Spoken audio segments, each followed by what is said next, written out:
Besti kembali lagi di Celebrity Fresh dengan berita yang tak kalah hangat dan happening. Ada drama Ruben Onsu dan Sarwenda yang tak kunjung berakhir. Terbaru ada sejumlah fakta yang selama ini disembunyikan di balik perceraian mereka. Penasaran fakta baru apa saja ya yang dibeberkan kuasa hukum Ruben dan Sarwenda? Ini dia informasinya.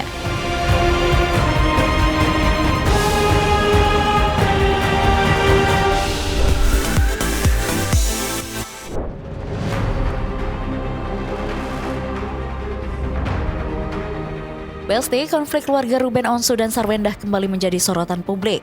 Setelah bercerai, kini polemik melebar dari persoalan hak asuh anak, soal biaya hidup sampai tudingan bahwa Sarwenda menghalang-halangi Ruben untuk bertemu dengan buah hati mereka.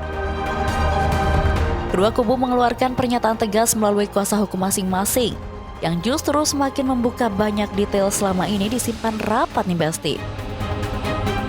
Di tengah polemik yang memanas, kuasa hukum Sarwenda menegaskan bahwa kliennya tidak pernah sekalipun berniat menjauhkan anak-anak dari ayah mereka. Menurut pihak Sarwenda, segala masalah yang muncul hanyalah efek dari komunikasi yang tidak langsung. Ruben disebut-sebut menghubungi melalui asisten atau babysitternya, bukan kepada Sarwenda secara pribadi. Sehingga banyak informasi yang tidak tersampaikan secara tepat nih Besti.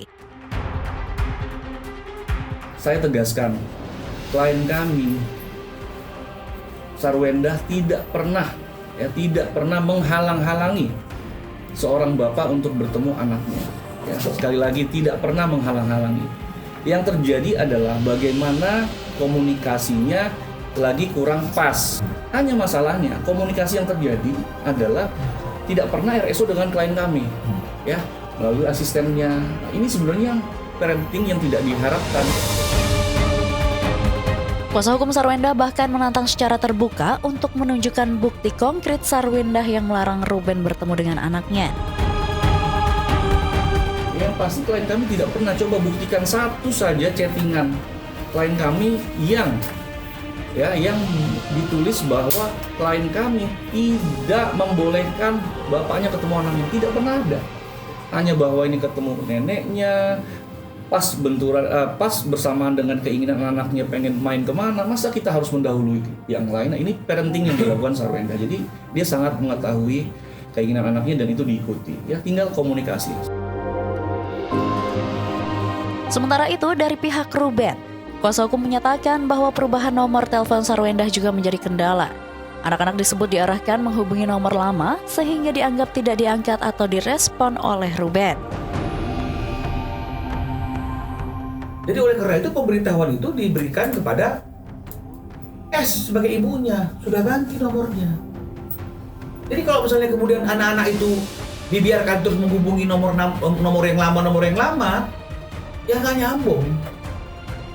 Lalu kalau kemudian itu di framing, dia nggak balas-balas, nggak angkat-angkat loh, kan sudah dikasih tahu nomornya berubah. Dikasih tahu nggak ke anak-anak? Kedua belah pihak kompak mengaku masalah terbesarnya memang komunikasi nih Besti. Dan apakah ini salah satu sinyal penyebab perceraian mereka? Tapi yang paling menyedot perhatian publik, kuasa hukum Ruben menyebut Ruben beberapa kali kesulitan berkomunikasi dengan anak-anaknya. Ada momen Ruben merasa aksesnya terhambat, hingga memunculkan persepsi bahwa Sarwenda tidak memberikan ruang. Pola asuh dan pola didik itu juga bukan dari satu orang saja, tapi dari dua-duanya. Kan begitu dong harusnya. Kita sebagai orang dewasa ya harus memberikan pengertian. Nggak boleh gitu, nak. Karena papamu, ayahmu juga rindu sama kamu dan kamu harus ketemu dengan dia. Namun kuasa hukum Sarwenda membantah keras tudingan tersebut. Menurut mereka, Sarwenda justru selalu mengikuti keinginan anak, termasuk ketika anak ingin bertemu dengan keluarga atau sanak saudara. Kondisi itulah yang membuat beberapa permintaan Ruben tidak bisa dipenuhi pada waktu tertentu. Hanya masalahnya komunikasi yang terjadi adalah tidak pernah RSO dengan klien kami, ya, melalui asistennya. Nah, ini sebenarnya parenting yang tidak diharapkan. Itu sebenarnya hanya miskomunikasi dan tidak pernah ada niat sedikit pun untuk menjauhkan. Itu salah besar. Sementara itu, pihak Ruben menyebut bahwa orang dewasa seharusnya bisa memberikan pengertian dan tidak hanya menuntut hak, melainkan juga menjalankan kewajiban. sebagai orang dewasa ya harus memberikan pengertian. Nggak boleh gitu, nak. Karena papamu, ayahmu juga rindu sama kamu dan kamu harus ketemu dengan dia. Ya, jadi jangan kita tahu hak tapi nggak tahu kewajiban juga. Selain itu, dalam kesempatan yang sama, pengakuan pihak Sarwendah juga mengejutkan publik nih Besti. Bagaimana tidak, Sarwendah yang diwakili kuasa hukumnya mengatakan bahwa biaya hidup yang diberikan Ruben seharusnya tak jadi masalah karena sudah sesuai dengan kesepakatan dalam proses perceraian. Itu merupakan bentuk biaya pemeliharaan anak yang sebenarnya sudah dibicarakan sebelumnya dan tidak ada paksaan. Justru ada biaya-biaya lain yang klien kami sendiri bayarkan untuk keperluan anak-anak dan tidak ditagihkan kok ke RSO. Ironis, biaya hidup Sarwendah juga disebut tak mencukupi selama berstatus menjadi istri Ruben Onsu. Bahkan saat menikah dan punya anak, Sarwendah sama sekali tidak mendapatkan nafkah istri.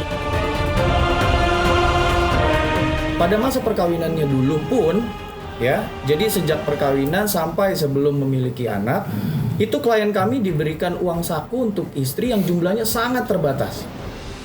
Lalu kemudian setelah mempunyai anak, tidak ada lagi uang khusus untuk istri. Yang ada hanyalah uang untuk keperluan anak-anak dan keperluan rumah tangga. Jadi jika Sarwendah menuntut biaya pemeliharaan anak, gak salah nih Basti. Tapi siapa sangka hak-hak biaya pemeliharaan bagi anak itu kini dipandang dari sudut yang berbeda oleh pihak Ruben Onsu. Ruben Onsu melalui kuasa hukumnya mengaku pemeliharaan anak mencakup makanan, tempat tinggal, pakaian, pendidikan, dan uang sekolah saja. Tidak termasuk biaya pengeluaran yang lain, meski itu mencakup kebutuhan anak. Bahwa pemeliharaan itu tidak lebih dari makanan, pakaian, tempat tinggal.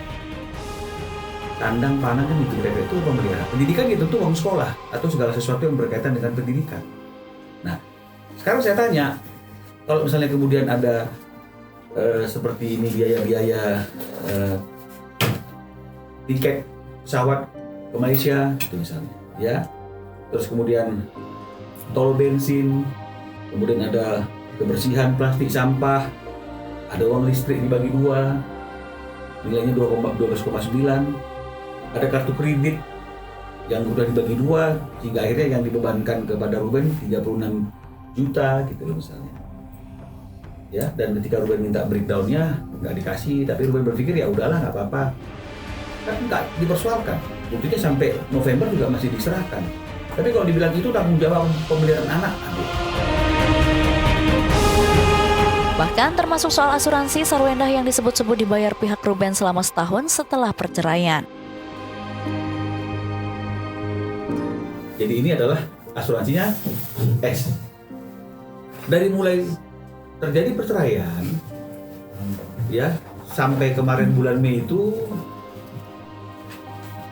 berarti hampir setahun ya setelah perceraian, yang bayarin premi asuransinya dia aja klien saya. Ya, ini ada buktinya di bawah dia Mei 2025 ini. Apakah drama panjang keluarga Ruben Onsu dan Sarwendah ini akan terus berlanjut? Mengingat hingga saat ini baik Ruben ataupun Sarwendah belum memberikan klarifikasi langsung terkait semua rumor yang beredar luas selama ini nih Besti. Oke Besti, stay tune terus di Celebrity Fresh. Karena setelah ini masih banyak banget informasi seru lainnya. So tetap di Celebrity Fresh.